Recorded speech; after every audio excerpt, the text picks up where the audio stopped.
नमो बुद्धाय, जय भीम सर्वांना. तुम्हा सर्वांचं स्वागत आहे माझ्या चॅनलमध्ये. तर मी आज आलेली आहे नालासोपारा येथे.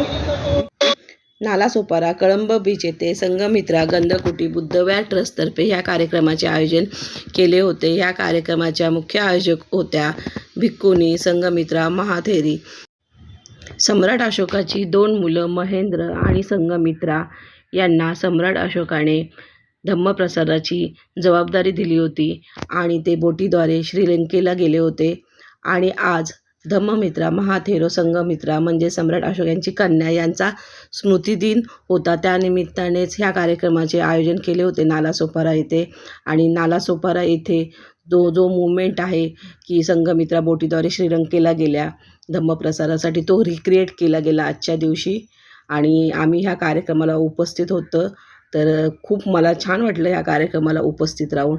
आणि ह्या कार्यक्रमाचा जो लॉंग व्हिडिओ आहे ना, तो उद्या चॅनलवर येणार आहे.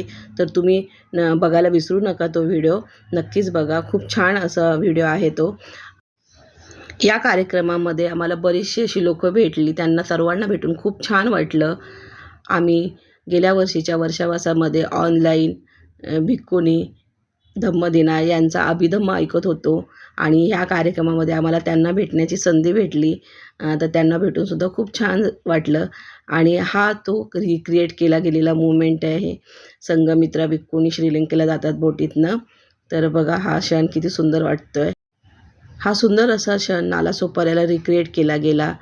आणि भिक्खुनी महादिना अय्याजी यांच्याशी भेटताना मला खरंच खूप छान वाटलं. आणि त्यांनी मला साधुकारसुद्धा दिला. त्याचबरोबर इथे आम्ही भेटलो. ज्या कार्यक्रमाच्या आयोजक होत्या भिक्खुनी संघमित्रा, त्यांच्याशी सुद्धा भेटलो. त्यांनाही भेटून खूप छान वाटलं. त्याचबरोबर इथे समता सैनिक दल होता. आणि कबीर शाक्य म्हणून होते गायक. त्यांनी भीम कोळी गीत असं एक सॉन्ग बनवलेलं. तर ते सुद्धा त्यांना भेटून छान वाटलं. त्याचबरोबर इथे राजाराम पाटील सर होते, त्यांनाही आम्ही भेटलो. तर ह्या कार्यक्रमाच्या निमित्त बऱ्याच दिग्गज मंडळींना भेटता आलं.